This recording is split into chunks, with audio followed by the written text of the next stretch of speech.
Greetings everyone, my name is Monica Figueroa and today I would like to speak to you about educating without barriers, breaking down walls, and building a future. Is it possible to include everyone? I want you to imagine this. Your child, nephew, niece, grandchild go to the school full of enthusiasm and someone says, there is no place for them here. We cannot help them. We don't have the resources. Can you imagine that pain? That happens few decades ago. And even when it has decreased, it still happens when we do not defend the rights of children with disabilities. Today, more than 8 million of children with disabilities in the United States receive special education. Before 1975, 1 in 5 children with disabilities were educated, and the rest were excluded. Do we want to go back to that? I don't think so.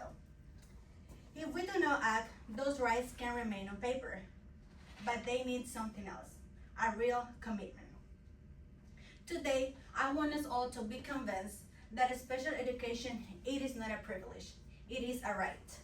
And everyone, as teachers, parents, authorities, and citizens, have the obligation and the commitment to provide quality and inclusive education for all children. I will give you 5 powerful reasons and tell you why. Number 1, laws are clear. Education, inclusive education, is a civil right. Do you know that denying education to our children because their disability, it is discrimination?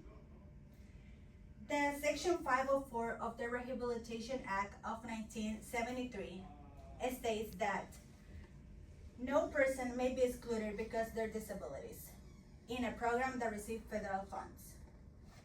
And the Americans with Disability Act also goes further. It says that no transportation, no public space, and no school can discriminate.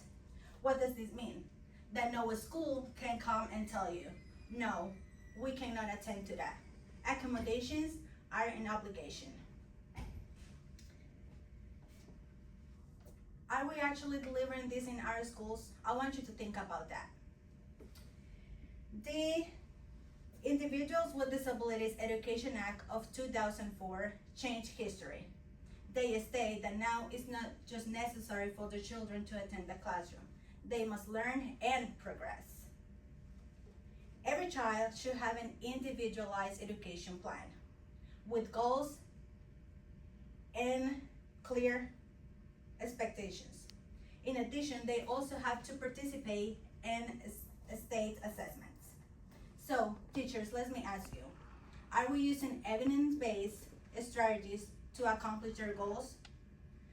Authorities, are we training our teaching staff and parents?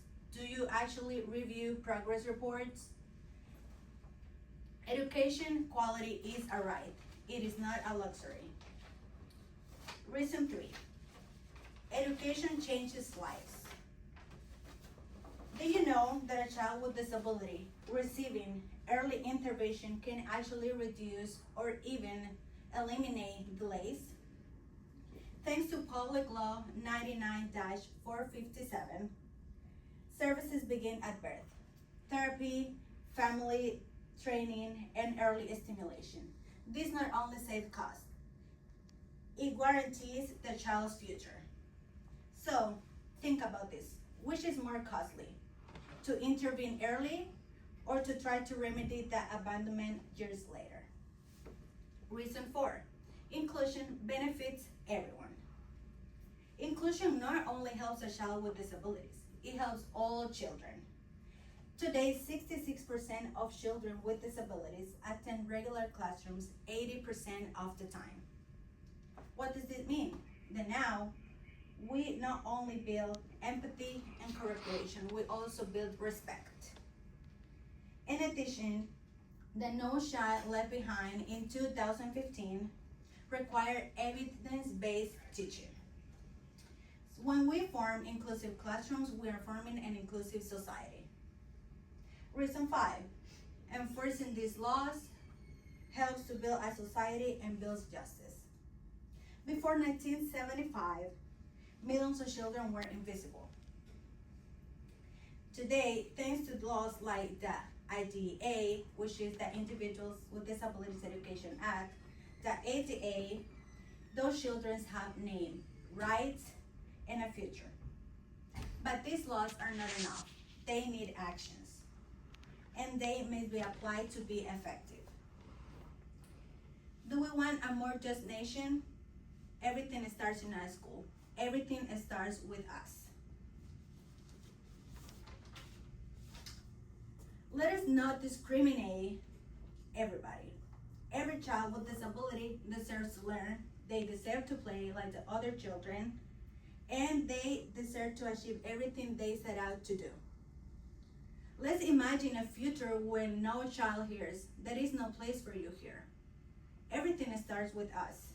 The future depends from us. A special education is not a privilege. It is a right.